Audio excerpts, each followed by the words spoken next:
Hello दोस्तों, स्वागत है आप सभी का आपके YouTube चैनल नवोदय ट्यूशन 2.0 में। तो आज की क्लास में हम देखेंगे असंगत को अलग करना, यानी कि ऑड वन आउट चैप्टर की मैराथन क्लास होगी जी। इसमें ही मैं आपको पूरी थ्योरी करवाऊंगा और इसी में पूरी अच्छे से प्रैक्टिस भी हम करेंगे, यानी प्रश्न करेंगे बाद में। पहले हम इसकी क्या करेंगे, थ्योरी।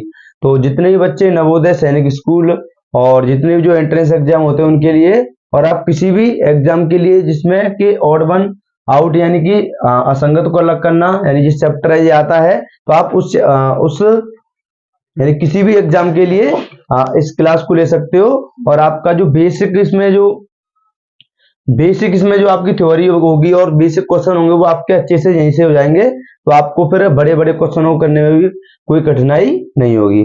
तो और जितने भी जो बच्चे नवोदय सैनिक स्कूल की तैयारी करना चाहते हैं वो तो इसको सभी के बच्चे देखे ही देखे, क्योंकि ये उन्हीं के लिए स्पेशल है। ठीक है, तो आज हम देखेंगे असंगत को अलग करना यानी कि ऑड वन आउट।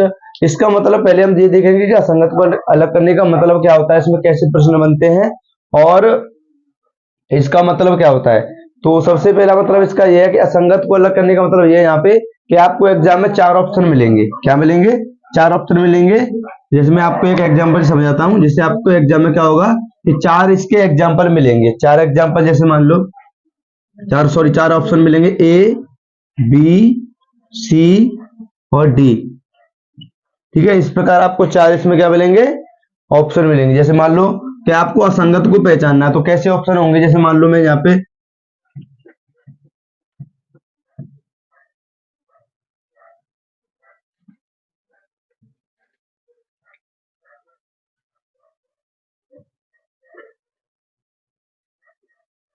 ठीक है, जैसे आपके सामने ऐसे मान लीजिए मैंने नॉर्मल सा एक क्वेश्चन बना दिया छोटा सा। जैसे इसमें क्या है, आपको वो पूछेगा कि बताओ इसमें से असंगत को छांटो। इसमें से वो बोलेगा वो असंगत को छांटो, यानी कि इसमें से जो अलग है उसको निकालो। तो हम इसको देखेंगे कि इसमें से क्या अलग हो सकता है। सबसे पहली बात, इसमें देखो लाइन इसमें भी है, लाइन इसमें भी, लाइन इसमें भी, लाइन और इसमें भी लाइन है। अब देखेंगे कितनी कितनी लाइनें हैं। तो देखो इसमें कितनी लाइन है, पांच लाइन है। इसमें देखो पांच है, इसमें कितनी, चार, और इसमें कितनी, पांच। इसका मतलब यहां से ये निकला कि देखो सभी में, इन तीनों में तो पांच पांच लाइन है, लेकिन इसमें कितनी है, यानी जो सी ऑप्शन है उसमें चार लाइन है। तो इसका आंसर क्या होगा, हमारा सी बिल्कुल सही आंसर हो जाएगा। यानी कि इसमें ऐसे प्रश्न होते हैं ये कि इसमें आपको पहचानना होता है कि ये इसमें से अलग कौन सा है। आपको वो किसी ना किसी तरीके से अलग मिलेगा और आपको उसको पहचान के आंसर वहां पे लगाना होता है और आपके नंबर जो है वो पूरा आपको वहां पर मिलेगा। ठीक है, तो आपको जो मेरे तरीका है असंगत को अलग करना, इसका ये एक एग्जांपल बताया कि जो असंगत को अलग करना होता है इसको आपको कैसे, इसमें कैसे प्रश्न बनेंगे, और आपको जो अच्छे समझ में भी आ गया होगा। तो अब सबसे पहले हम इसकी थ्योरी स्टार्ट करेंगे। क्या करेंगे, थ्योरी इसमें जो है कि किस किस प्रकार के आपको इसमें किस किस टाइप के प्रश्न मिलेंगे वो सभी करेंगे, उसके बाद में आगे करेंगे हम। ठीक है, तो इसके बाद देखेंगे हम इसके टाइप। तो सबसे पहला टाइप हमारा क्या है, इसमें चित्रों का आकार। तो इसमें क्या होगा कि जो चित्र होंगे उसमें आपको चित्र को देख के पहचानना होगा कि इसमें कोई चित्र अलग तो नहीं है, कोई चित्र अलग मतलब अलग टाइप से बना हुआ तो नहीं। तो देखते हैं, देखो ये क्या है, एक त्रिभुज है, ये एक चतुर्भुज है, ये क्या है, एक वृत्त, और ये क्या है, एक पंचभुज है, यानी पांच भुजाओं वाली आकृति है ये। तो इसमें देखो इसमें भी भुजाएं हैं, इसमें तीन भुजाएं हैं, इसमें चार और इसमें पांच। इसमें एक भी भुजा नहीं है, यानी जो वृत्त होता है उसमें एक भी भुजा नहीं होती है। यानी कहने का मतलब ये हुआ कि ये तीन आकृतियां आपको दिख रही हैं, इनमें ये किन से बनी हुई है, भुजाओं से बनी हुई आकृतियां हैं। लेकिन जो वृत्त है वो किसी भी भुजा से नहीं बनता है, ये किससे बनता है, परिधि से बनता है। किससे, परिधि है इसके ऊपर ये। तो इसका आंसर क्या होगा, सही, सी आंसर सही होगा, यानी वृत्त होगा इसका आंसर, क्या होगा, बिल्कुल सही। इसके बाद देखेंगे आगे। आगे जो टाइप है उसका नाम है चित्रों में रेखाओं की संख्या। यानी जो चित्र होंगे उनमें रेखाओं की संख्या पहचाननी होगी, यानी कि किसी में चार लाइन होंगी, किसी में पांच लाइन होंगी, किसी में छह लाइन होंगी। तो ऐसे देखना है कि ऐसा कौन सी आकृति है जिसमें कि जो तीन आकृतियां होंगी उनसे अलग, यानी जो भुजाएं होंगी वो देखना है। तो इसमें देखो कितनी लाइन है, एक दो तीन चार। इसमें कितनी है, एक दो तीन चार। देखो इसमें भी चार लाइन, इसमें भी चार लाइन। इसमें देखो कितनी लाइन है, एक दो तीन चार। इसमें भी चार लाइन है। ठीक है, तो लास्ट वाले में देखो कितनी लाइन है, एक दो तीन चार और पांच। देखो इसमें पांच लाइन है। यानी कैरी का मतलब यहाँ पे ये निकला कि देखो इन तीन आकृतियों में कितनी लाइन थी, चार चार, और इस वाली में कितनी लाइन है, 5। तो इसका आंसर क्या होगा, D. D will be right answer होगा, यानी डी इसका राइट आंसर होगा। इसके बाद देखते हैं आगे। अब है डिजाइनों की संख्या। अब डिजाइनों की संख्या से कैसे, इसका मतलब क्या है, डिजाइनों की संख्या मतलब इसमें कुछ नीचे जो कोई आकृति होगी उसके अंदर कुछ, जैसे इसमें प्लस और मल्टीप्लाई का जो साइन है वो दिया हुआ है, इसी में माइनस का और डिवाइड का दे देगा, और भी कुछ दे सकता है, ठीक है, व्रत वगैरह वैसे कोई चीज दे सकता है। और उसको उसमें आपको देखना होगा कि समानता ढूंढनी होगी कि तीन समान किस प्रकार से हैं और एक अलग किस प्रकार से है। तो देखो इसमें देखो 2 प्लस है और 2 इंटू है, यानी 2 प्लस और 2 इंटू है। इसमें इसमें भी देखो 2 प्लस है, 2 इंटू है और 2 प्लस है। इसमें देखो यहाँ पे 2 इंटू है और 2 प्लस है। लेकिन इस वाले में देखो, इसमें देखो इंटू इंटू और इंटू, इसमें देखो 3 तो इंटू है, यानी गुणा के निशान कितने हैं इसमें 3, और प्लस का निशान कितना है इसमें केवल 1 है, ठीक है। यहां से ही आपको सीधा सीधा दिख गया। इसमें देखो 2 प्लस 2 इंटू, देखो 2 प्लस है 2 इंटू है, 2 प्लस 2 इंटू, इसमें भी 2 प्लस 2 इंटू। लेकिन इस वाले में 3 इंटू हो गए, कितने इंटू हो गए 3, और प्लस कितना रहेगा केवल 1। तो इसका आंसर क्या हो जाएगा, डी हो जाएगा। इसका भी आंसर क्या होगा आपका, डी आंसर बिल्कुल सही होगा, ठीक है। इसके बाद अगला टाइप जो हमारा है उसमें है चित्रों का घूर्णन। चित्रों का घूर्णन मतलब आकृतियां घूम रही होंगी, उसमें आपको ये पहचानना होगा कि कौन सी आकृति किस प्रकार से घूम रही है, कौन सी दक्षिण की ओर जा रही है, कौन सी पश्चिम की ओर, और यानी कौन सी क्लॉकवाइज घूम रही है और कौन सी एंटी क्लॉकवाइज घूम रही है, यानी कि घड़ी की दिशा में और घड़ी की विपरीत दिशा में। तो ये देखना होगा। तो देखो सबसे पहले देखते हैं इसमें ये कैसे घूम रहा है। इसको देखो आप ऐसे देखोगे तो ये इस प्रकार आगे जा रहा है, यानी कि इसकी दिशा कैसे है, ये ऐसे घूम रहा है, ठीक है, ठीक है, यानी कि ये पश्चिम से पूर्व की ओर घूम रहा है, पश्चिम से पूर्व की ओर ऐसे घूमता हुआ जा रहा है, ठीक है। दूसरे वाले में देखो, दूसरा वाला भी इसी प्रकार है, ये भी ऐसे ही घूम रहा है। देखो आपको जब आप करोगे तो आपको पता चल जाएगा ये भी ऐसे घूम रहा है। और इस वाले को देखो सी वाला, लेकिन सी वाले में देखो उल्टा घूम रहा है। ये देखो कैसे घूमना चाहिए, वैसे ऐसे घूमना चाहिए। देखो आपको घड़ी के हिसाब से बताता हूं मैं। जैसे घड़ी है, घड़ी कैसे, घड़ी ये होती है, और घड़ी को जो सुई के टाक, घड़ी में जो सुई होती है वो किस प्रकार घूमती है, वो ऐसे चलती है, ऐसे तो चलती है घड़ी की सुई। देखो तो आप देखते हैं। अब देखो ये वाला कैसे घूम रहा है, घड़ी की विपरीत दिशा में घूम रहा है। ये कैसे घूम रहा है, ऐसे घूम रहा है, ठीक है, यानी कि ऐसे घूम रहा है घड़ी की विपरीत दिशा में। ये वाला भी घड़ी की विपरीत दिशा में, देखो ऐसे, देखो ऐसे जा रहा है ये वाला भी घड़ी की, ये भी विपरीत दिशा में जा रहा है। और सी वाले में क्या है, घड़ी की दिशा में, घड़ी की दिशा में चल रहा है। कैसे चल रहा है, जैसे घड़ी ये है, घड़ी कैसे चलती है, ऐसे चलती है, तो ये भी कैसे चल रहा है, देखो ऐसे ही चल रहा है। देखो ये मतलब ये एंटी क्लॉकवाइज है दोनों, और ये क्लॉकवाइज है।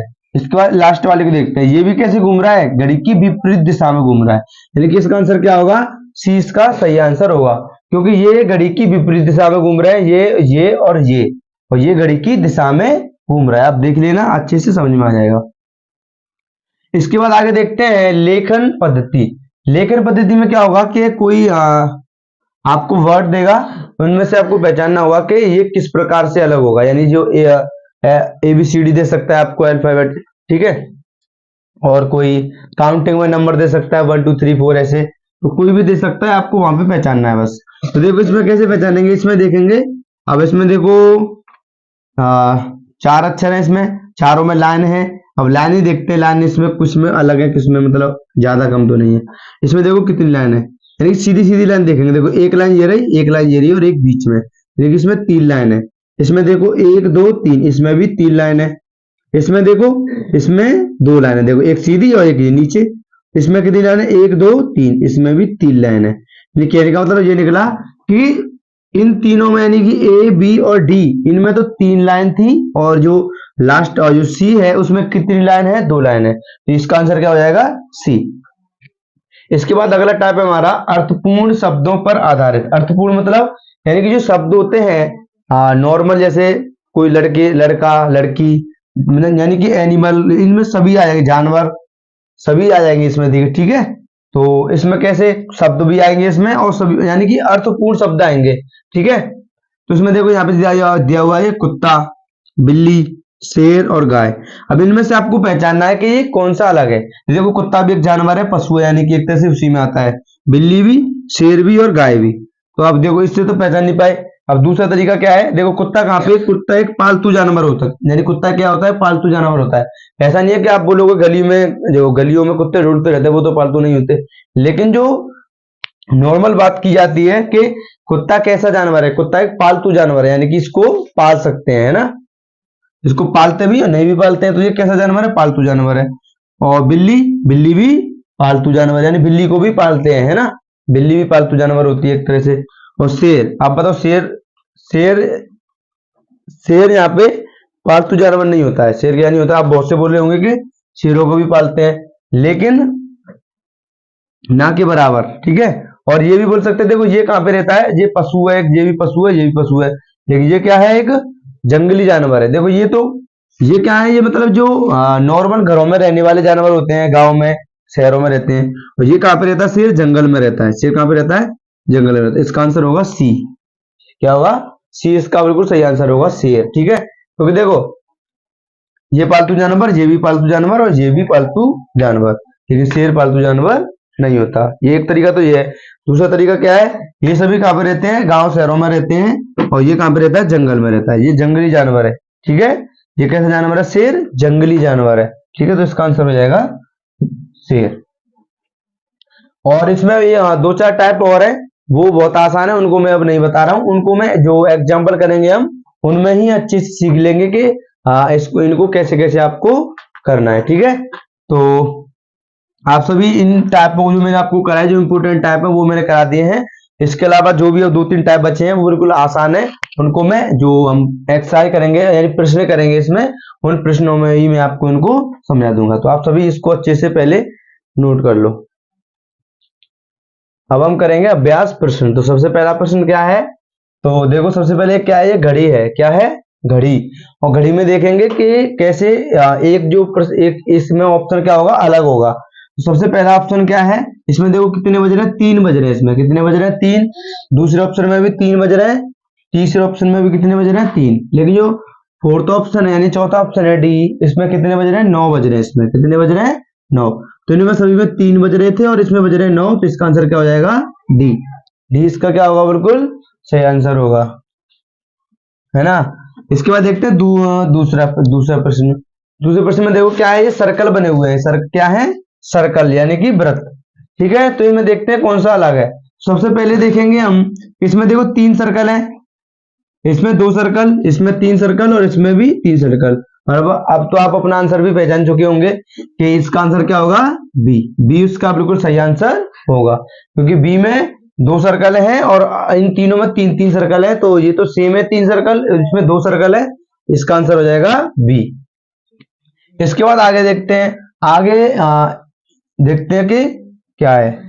देखो इसमें एस है, ओ है और एन है।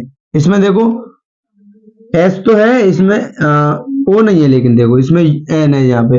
लेकिन यहाँ पे ये हुआ कि देखो यहाँ पे एस सेम मिल गया, एन मिल गया, एस और एन मिल गया, यहाँ पे भी एस एन यहाँ पे मिल गया, एस एन यहाँ पे मिल गया, ठीक है। इसके बाद देखते हैं ओ, देखो इसमें तो ओ है, इसमें क्या है, यू, इसमें भी यू और इसमें भी, इन तीनों में भी क्या है, यू है, लेकिन इस वाले में क्या है, ओ। तो यहाँ पे एस यू एन, इसमें भी एस यू एन मिल जाएगा आपको, इसमें भी एस यू एन मिल जाएगा, यानी कि सन, एस यू एन, सन में सूरज होता है, लेकिन एस ओ एन, इस सन का मतलब होता है बेटा, इसको क्या बोलते हैं, एस ओ एन को क्या बोलते हैं, बेटा। अब ये हो जाएगा बिल्कुल अलग हो जाएगा, किसकी, क्योंकि इसमें ओ आया है, इन सभी में क्या आया है, यू आया है, ठीक है। इसका आंसर होगा ए। इसके बाद आगे देखते हैं कि देखो 3 आपको एरो दिख रहे होंगे, ये क्या है, एरो, और प्रत्येक एरो के नीचे क्या है, आपको एक सर्कल सा, एक पॉइंट सा लगा हुआ है, पॉइंट है एक जी, ठीक है, एक बिंदु है। तो देखो एक एरो के नीचे एक बिंदु दिया हुआ है, तो इसमें देखो इस वाले के नीचे है, इस वाले के नीचे भी है और इस वाले के नीचे भी है, तीनों के नीचे 3 सर्कल है, 3 एरो हैं और 3 ही इसमें पॉइंट दिए हुए हैं। इसमें देखो सर्कल तो 3 है, लेकिन जो पॉइंट है वो कितने हैं, 2। इसमें देखो 3 सर्कल 3 पॉइंट, सॉरी सर्कल नहीं, एरो, 3 एरो 3 पॉइंट। लेकिन इस वाले में क्या किया इसने, बी ऑप्शन में, कि जो पॉइंट है वो 3 नहीं बनाए, कितने बनाए, केवल 2, यानी कि 1 पॉइंट इसमें कम है, और यही इसका क्या होगा, आपका आंसर होगा, बिल्कुल सही, ठीक है। इसके बाद आगे देखते हैं, आगे हमारा 5वां प्रश्न क्या है। इसमें देखो एक ये एरो है और ये मुड़ा हुआ एरो है, यानी स्माइली का एक चिन्ह है, जैसे स्माइल के लिए आपने कॉलगेट पे देखा होगा कि ऐसा चिन्ह मिलेगा आपको।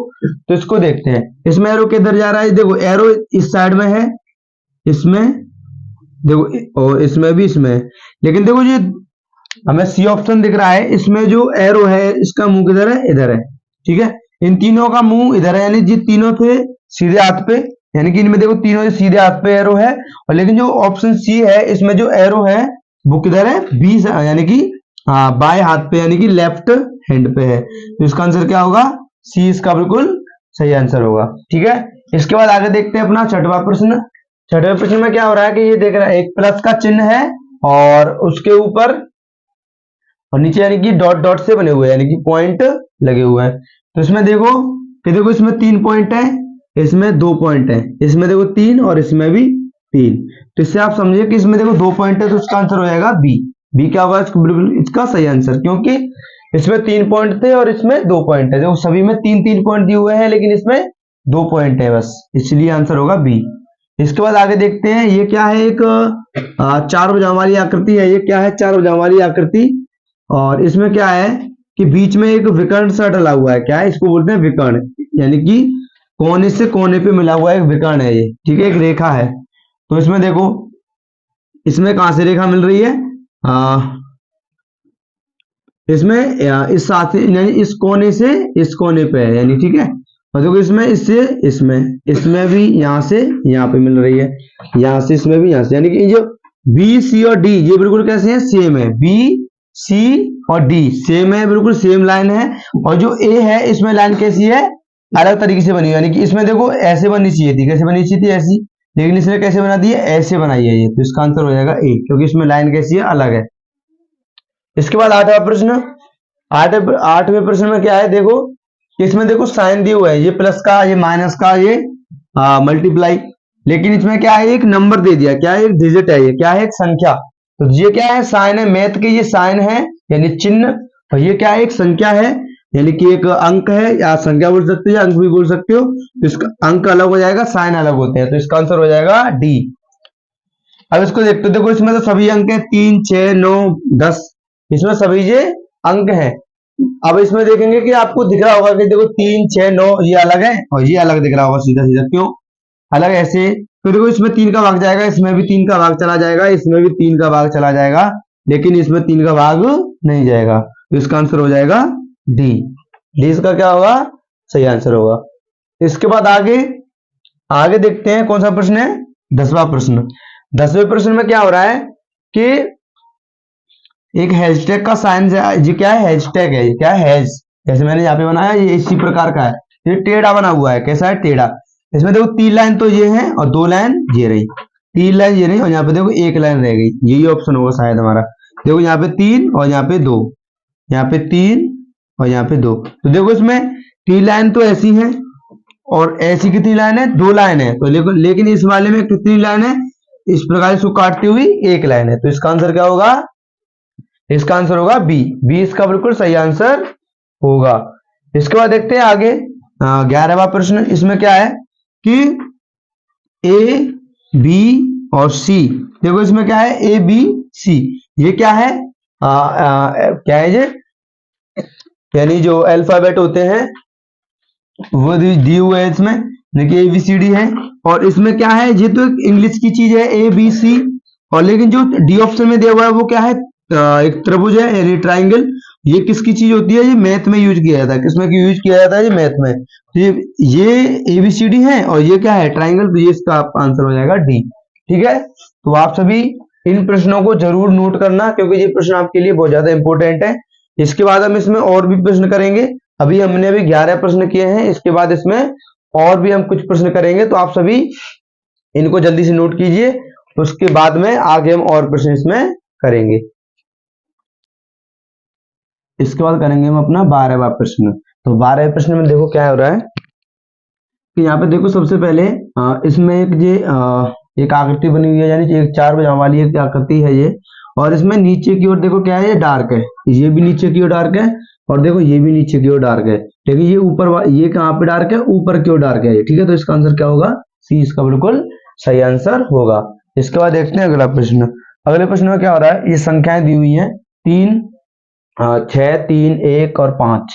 इनमें से आपको पहचानना है कि आंसर क्या होगा सही। तो इस वाले में आपको देखो 6 है, ये 3 है, ये 1 है, ये 5 है। देखो 1 एक विषम संख्या, 3 भी विषम संख्या, 5 भी विषम संख्या है। ठीक है, तो इसमें देखो 1, 3 और 5 कई संख्या होती है, विषम संख्या होती है।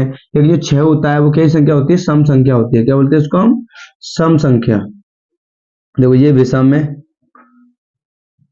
ठीक है, ये विषम, ये भी विषम और ये भी विषम। ठीक है, लेकिन ये वाली कई संख्या होती है, सम संख्या होती है। तो इसका आंसर हो जाएगा ए, और क्या होगा 6। इसके बाद हम देखते हैं आगे। इसमें भी इसी प्रकार संख्या दी हुई है और इसमें इसका मतलब उल्टा दिख रहा है। देखो ये सम संख्या है, कैसी संख्या है ये? सम संख्या। और सम संख्या किसे बोलते हैं? यानी कि ऐसी संख्या है जिनमें दो का पूर्णतः जो 2 से पूर्णतः विभाजित हो जाए, यानी कि ऐसी संख्या है जो 2 से पूर्णतः विभाजित हो जाएंगी उन्हें सम संख्या बोलते हैं। और जो संख्याएं 2 से पूर्णतः विभाजित नहीं होती उन्हें विषम संख्या कहते हैं। ठीक है, 2 विषम सम संख्या है, 4 भी सम संख्या। इसके बाद ये कैसी संख्या है? एक विषम संख्या है। ये कैसी है? विषम। और ये कैसी है? एक सम संख्या है। ठीक है, इसका आंसर आपको दिख रहा है विषम वाला होगा, क्या होगा? सी ऑप्शन बिल्कुल राइट आंसर होगा। इसके बाद आगे देखते हैं 15वां प्रश्न। तो 15वें प्रश्न में क्या हुआ? देखो जो आपके सामने जो प्रश्न आपको दिख रहे हैं, इन प्रश्नों में कुछ ऐसे प्रश्न हैं जो कि नवोदय और सैनिक स्कूल में पिछली क्लासों में आए हुए हैं, यानी जो पिछली वर्ष हुई थी, यानी 2024 का जो एग्जाम 2024 की एंट्री के लिए हुआ था और 2023 के लिए, 2022 के लिए, उनमें पूछे हुए प्रश्नों में से भी इनमें मैंने पेपर में से लिए हुए प्रश्न भी हैं इसमें। तो आपको इन प्रश्नों को अच्छे से करना है और नोट जरूर करना है, जिससे कि आप इनको अच्छे से कर पाए। और अगर वीडियो अच्छी लग रही हो तो वीडियो को लाइक कर देना, और जो बच्चे चैनल से नए जुड़े हैं वो चैनल को सब्सक्राइब जरूर कर लेना, जिससे कि वो सभी उनको ज्यादा भटकने की कहीं पे आवश्यकता नहीं है। आप इसी चैनल से बिल्कुल फ्री में नवोदय की पूरी अपनी तैयारी कर सकते हैं, जो कि 2025 का एग्जाम होगा ना, 2025 का एग्जाम होगा, वो 2025 के लिए होगा ना। जो हमारी अब क्लासें चल रही है वो 2025 में एंट्री के लिए क्लासें चल रही है। ठीक है, तो आपको इन सभी क्लासों को अच्छे से देखना है। इसके बाद देखते हैं आगे। ये अब 15 प्रश्न क्या कह रहा है? इसमें देखो एक हैशटैग का चिन्ह बना हुआ है। देखो ये भी हैशटैग, ये भी हैशटैग, ये भी हैशटैग और ये भी हैशटैग। तो इसमें इससे तो कोई आंसर हमें मिला नहीं। देखो लाइन भी इसमें 2 ही है, ऊपर सीधी 2 लाइन और नीचे लेटी हुई भी 2 लाइन है। तो इससे तो हमें आंसर इसका मिला नहीं। तो आंसर देखते हैं अब किससे मिलेगा? डॉट से मिलेगा। ये डॉट देखो ये कहाँ पे है? कोने पे, इस कोने पे, ये इस कोने पे और ये इस कोने पे। इसमें जो ये डी ऑप्शन में क्या है? जो डॉट है वो कहाँ पे है? अंदर है, बीच में। देखो इनमें क्या है? ये ऊपर डॉट है, ये कहाँ है? कोने पे डॉट है, कॉर्नर पर। और ये वाला कहाँ पे है? बीच में। तो ये क्या हो जाएगा? बिल्कुल सही आंसर, क्योंकि इसमें जो डॉट दिया हुआ है ये कहाँ पे है? बीच में दिया हुआ है। कहाँ पे है डॉट? इसमें बीच में। आगे देखते हैं एक अंक है, क्या है जी? अक्षर है, यानी कि एक एबीसीडी के डिजिट है। तो इनमें आपको देखना है कि देखो ये क्या? R U N, run, run में से होता है दौड़ना। तो इसमें देखो आर यू एन, इस वाले में आर यू एन है, इस वाले में देखो आर यू एन, इसमें भी मिल गया। इसमें देखो आर, इसमें देखो यू नहीं मिला, यू की जगह पे क्या मिल गया है? ओ। लेकिन यहाँ पे होना क्या चाहिए था? यू, लेकिन यहाँ पे क्या मिल गया? ओ। ठीक है, तो ये आंसर देखते हैं, हो सकता है गलत। आर यू एन, तो देखो ये इन तीनों में रन की मीनिंग लिखी हुई है, किसकी? R U N, R U N और आर यू एन। लेकिन इस वाले में क्या लिख दिया उसने? R N O, R N O लिख दिया, यानी कि आर यू होना चाहिए यहाँ पे, उसने यू की जगह पे ओ लिख दिया। और आपका आंसर क्या हो जाएगा यहाँ पे? सही, बिल्कुल सी आंसर बिल्कुल राइट आंसर होगा।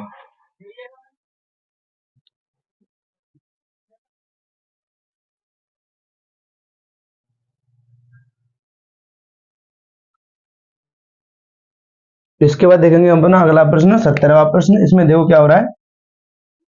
17वें प्रश्न में 2 एरो हैं। देखो ये दोनों एरो ऊपर जा रहे हैं, दोनों एरो नीचे, दोनों एरो पूर्व की ओर जा रहे हैं राइट हैंड पे। और इसमें क्या आ रहा है? देखो इसमें आपको सीधा सीधा आंसर दिख गया। इसमें एक ऊपर जा रहा है और एक नीचे जा रहा है। देखो एरो इनमें तीनों में कैसे हैं? एक ही दिशा में जा रहे हैं, यानी किसी भी दिशा में जाएं, लेकिन जा एक ही दिशा में रहे दोनों। लेकिन इस वाले में क्या है? एक ऊपर जा रहा है और एक नीचे जा रहा है। तो इसका आंसर क्या होगा? D option will be right answer. इसके बाद आगे देखते हैं 18वां प्रश्न, यानी कि 18। इसमें क्या है? देखो ये क्या लिखा? पक्षी, कबूतर, मोर और चील। तो देखो आपको इसमें सीधा सीधा आंसर दिख रहा होगा कि देखो ये पक्षी है, इसमें कोई किसी स्पेशल पक्षी के बारे में बात नहीं की गई है कि चिड़िया के बारे में बोल रहा है कि कबूतर के मोर। लेकिन इसमें देखो क्या है, ये कबूतर, मोर और चील, ये तीनों क्या होते हैं, ये पक्षी होते हैं। कौन होते हैं तीनों, ये पक्षी होते हैं। कबूतर, मोर, चील क्या होते हैं, तीनों पक्षी होते हैं। और तो यानी ये तो क्या है, पक्षियों के नाम दिए हुए हैं तीनों के, लेकिन ये क्या है, सभी पक्षियों को दिखा रहा है। तो यहाँ पे नाम अलग है, जी नाम, जी तो सभी तीनों पक्षी हो जाएंगे, लेकिन इसका आंसर क्या होगा, डी हो, सॉरी ए आंसर भी राइट आंसर होगा। ए आंसर क्या होगा, बिल्कुल इसका राइट आंसर होगा। ए क्यों राइट होगा, कुछ बच्चे सोच रहे होंगे ये भी तो पक्षी है, लेकिन देखो यहाँ पे ये एक पूरी जाति को दिखा रहा है, यानी कि उसकी एक कैटेगरी को दिखा रहा है, यानी कि एक तरह से आप ये मानो कि सभी पक्षियों के बारे में बात कह रहा है, ठीक है। और लेकिन यहाँ पे क्या है, ये कबूतर, मोर, ये पक्षी है, यानी कि ये अलग पक्षी है, ये अलग पक्षी है, ये अलग पक्षी है, तो तीनों पक्षी हैं।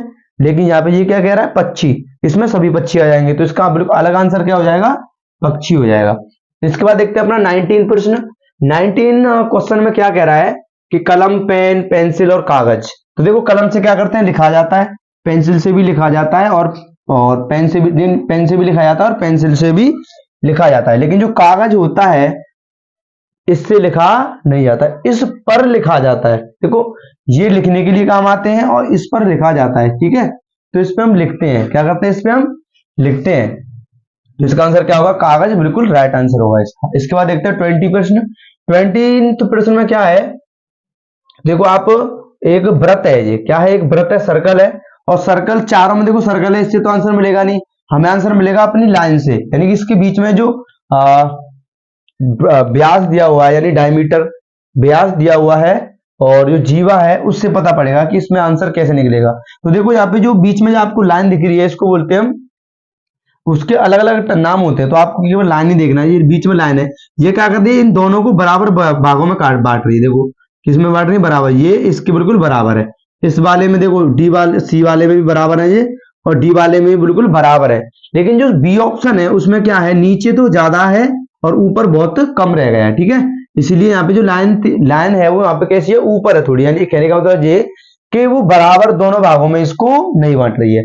देखो ये बराबर भागों में बांट रही थी, ये वाली लाइन ये भी बराबर बांट रही थी, और ये भी बराबर भागों में बांट रही थी, यानी जो व्रत है उसको। लेकिन ये वाली जो लाइन है ये बराबर में नहीं बांट रही है, तो इसका आंसर होगा बी। बी इसका बिल्कुल राइट आंसर होगा। इसके बाद देखते हैं अपना 21 यानी कि 21वां प्रश्न। 21वें प्रश्न में क्या है, इसमें भी देखो आकृतियां दी हुई हैं, और उनमें क्या है, जैसे ये क्या, चतुर्भुज है, त्रिभुज है, ये वृत्त है, और ये क्या है, एक आयत है, ठीक है। तो इनमें देखो जो बीच में लाइन है, कहाँ पे, भुजाओं से कट रही है, कहां से कट रही है, भुजाओं से, है ना। तो यानी बीच में ये दो बराबर भागों में बांट रही है, ये भी बराबर भागों में, ये भी बराबर भागों में, ठीक है। तो ये भुजाओं से काट रही है, कहां से काट रही है, ये भुजाओं से एक दूसरे को यहाँ पे लाइन काट रही है। लेकिन इसमें कहां से काट रही है, ये वृत्त में पर्दी से काट रही है। देखो ये क्या होती है, इसमें जो ऊपर, ये मैं आपको बना देता हूं, ये ऊपर आपको दिख रही है, इसे बोलते हैं पर्दी। क्या बोलते हैं इसको,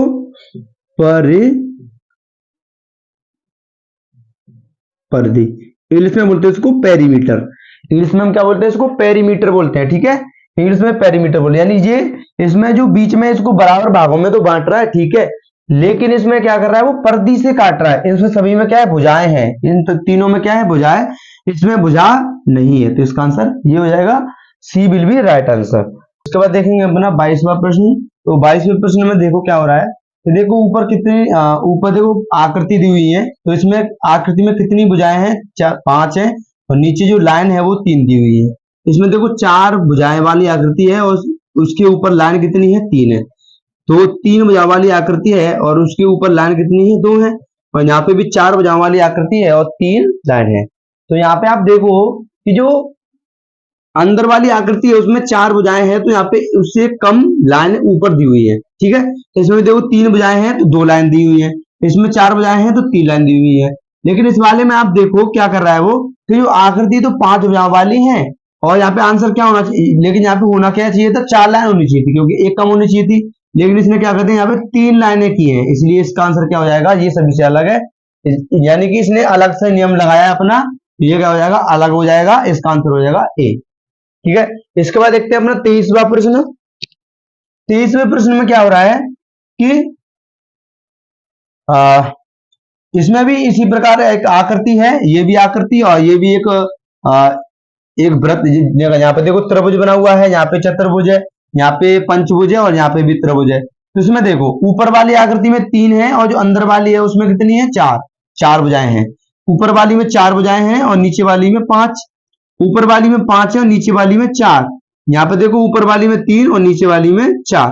तो आपने इसमें देखा, इससे समझिए आप, तो जो ऊपर वाली आकृति है उससे एक ज्यादा है, यानी कि ऊपर जो आकृति है उससे अंदर वाली आकृति में एक भुजा ज्यादा है, यानी कि अंदर वाली में एक भुजा ज्यादा होनी चाहिए। तो इसमें सही है, इसमें एक ज्यादा हो रही है, प्लस हो रही है। इसमें देखो 3 है, देखो अंदर वाली, ऊपर वाली में 4 है और अंदर वाली में 5 है, ये भी ठीक है।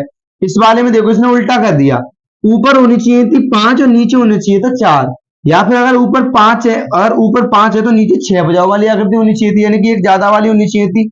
लेकिन इसने ऊपर तो 5 वाली बना दी और अंदर 4 वाली बना दी, जबकि इसको बनानी थी अंदर 6 भुजाओं वाली आकृति। तो इसका आंसर हो जाएगा सी। देखो डी वाले में भी देख लो आप, ऊपर 3 है और अंदर 4 है, यानी कि एक ज्यादा है, ये भी ठीक है। तो इसका आंसर हो जाएगा सी। इसके बाद देखते हैं अगला अपना 24वां प्रश्न।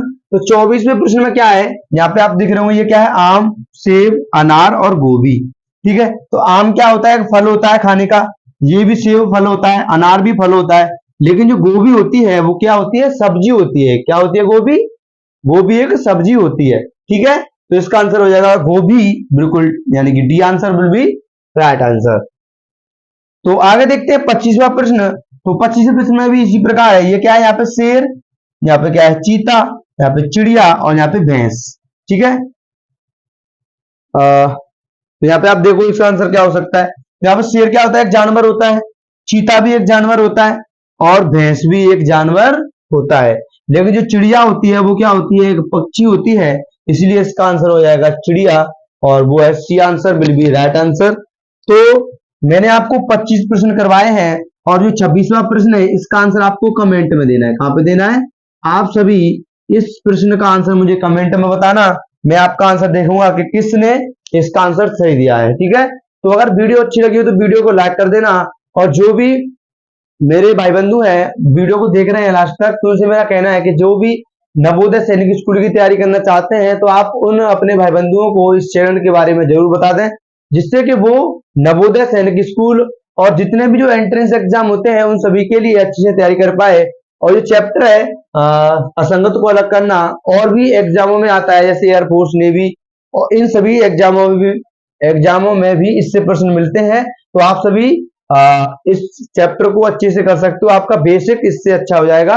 ये हमारी मैराथन क्लास थी, और वीडियो को देखने के लिए सभी को धन्यवाद, और वीडियो को ज्यादा से ज्यादा शेयर कर देना। देखो मैं आपके लिए इतनी मेहनत करता हूँ, बार बार मैंने सभी आपके लिए प्रश्न लिखे हैं, ये पहले मैंने आपके लिए प्रश्न लिखे, उसके बाद में मैं आपको इनको समझाता हूँ अच्छे से, और मैंने इसके लिए थ्योरी भी बताई। तो पूरी क्लास में हमने इसकी थ्योरी भी कर ली है और ये चैप्टर के प्रश्न भी कर लिए, 25-26 प्रश्न हो गए, और ये आपके लिए बहुत काफी है। इसके बाद जब आप हमारा एग्जाम आएगा नवोदय सैनिक स्कूल के लिए, तो हम उसके लिए और प्रैक्टिस और करेंगे, उसमें भी लगभग 20-25 प्रश्न और कर लेंगे, तो आपका एक चैप्टर अच्छे से पूरा समाप्त फिर हो जाएगा। ठीक है, तो आपके लिए अभी ये 25-26 प्रश्न अच्छे काफी हैं। आप सभी इन प्रश्नों को अच्छे से नोट कर लेना और इनका रिवीजन और कर लेना 2-3 बार, जिससे कि आप इस चैप्टर को अच्छे से कर पाओ। क्योंकि जो नवोदय का पेपर होता है 6th क्लास एंट्री के लिए, उसमें इस चैप्टर से 4 प्रश्न आते हैं और वो 5 नंबर के होते हैं, यानी कि 4 प्रश्न 5 नंबर के होते हैं। तो जिन बच्चों ने अभी तक वो क्लास नहीं देखी है कि पेपर कब होगा और इसके लिए फीस क्या होती है पेपर के लिए, तो आप पिछली मेरी क्लासों को देख सकते हैं, और वहां पे आप अच्छे से उस क्लास को देख के और पता कर लेना कि नवोदय में क्या होता है, कैसे कैसे फॉर्म भरा जाता है, तो पूरी जानकारी आपको वहां पे मिल जाएगी। तो इसी के साथ अपनी वीडियो को मैं अब समाप्त करूंगा। वीडियो को शेयर कर देना। सभी को जय हिंद, वंदे मातरम।